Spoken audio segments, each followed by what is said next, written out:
COE premiums for commercial vehicles are expected to remain high for at least the next few rounds of bidding, which in part is driven by home deliveries. Category C premiums hit their highest in more than 2 years earlier this week. Geraldine Yap explains. Guillemard Bus Service has a fleet of 16 buses, mainly serving students and office workers. It doesn't plan to expand its fleet for now due to weak demand. But COEs for some of their buses are expiring in the next few months, and the company says replacing them with new ones is not an option due to the high premiums for commercial vehicles.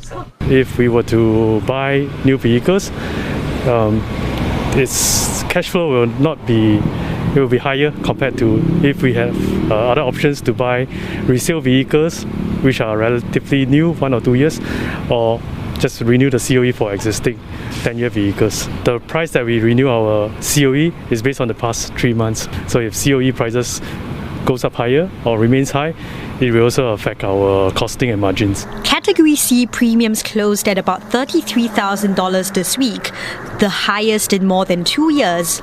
They've climbed by almost $8,500 since the start of the year. Industry players say the higher premiums are driven partly by the booming e-commerce and logistics sector.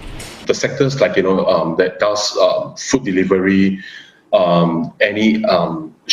groceries delivery, and even the security services, right?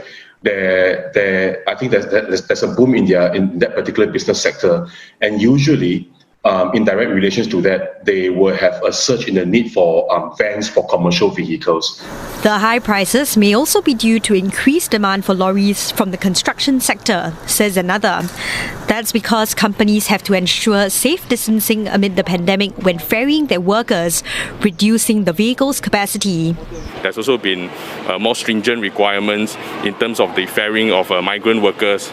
They have to go for more testing. The capacity has reduced by 25%. So, without a doubt, I think this will increase the demand for more of these vehicles to go around and ferry these workers. Mr. Hong adds that he doesn't expect premiums to come down, even if the quota for commercial vehicles goes up in the next allocation period starting November.